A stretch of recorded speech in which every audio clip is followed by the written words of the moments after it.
കക്ഷിഭേദമന്യേ രാഷ്ട്രീയ നേതാക്കളെ തൊഴിലാളികൾ തിരിച്ചയക്കുകയും CPM MLA എസ് രാജേന്ദ്രൻ മറ്റൊരിടത്ത് നിരാഹാര സമരം തുടങ്ങുകയും ചെയ്തതിനിടയിലാണ് VS അച്യുതാനന്ദൻ മൂന്നാറിലെത്തിയത്. രാവിലെ 9 മണിയോടെ ആലുവ ഗസ്റ്റ് ഹൌസിൽ നിന്ന് യാത്ര തിരിക്കുമ്പോൾ തന്നെ VS തന്റെ നിലപാട് വ്യക്തമാക്കി. ഞാൻ രാജേന്ദ്രന്റെ അടുക്കലല്ല പോകുന്നത്, തൊഴിലാളികളുടെ അടുക്കലാണ് പോണത്.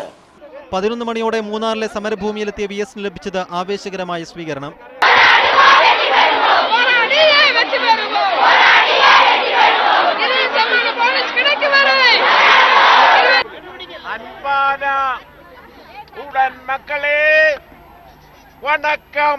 തൊഴിലാളികൾക്ക് 20% ബോണസ് നൽകണമെന്നാവശ്യപ്പെട്ട VS കണ്ണൻദേവൻ തട്ടിപ്പ് കമ്പനിയാണെന്നും ആരോപിച്ചു.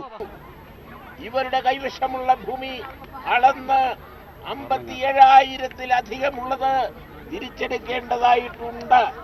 തൊഴിലാളികളുടെ പേരെഴുതി വെച്ച് ടാറ്റയുടെ പിണിയാളികളായി നടത്തുന്ന ഒരു തട്ടിപ്പ് കമ്പനിയാണ് കണ്ണൻദേവൻ കമ്പനി.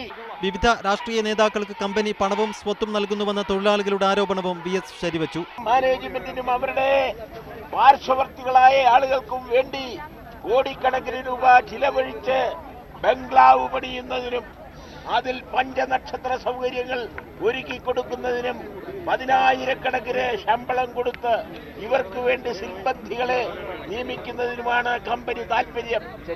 ഒടുവിൽ സമരപ്രഖ്യാപനം.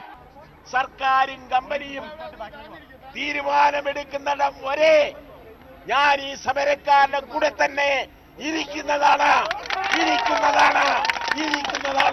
എന്ന് നിങ്ങളെ അറിയിക്കുകയാണ്. സമരം ചെയ്യുന്ന സ്ത്രീകളുടെ പരാതികൾ കേട്ട് VS സമരം തുടരുകയാണ്. മീഡിയ 1 മൂന്നാർ.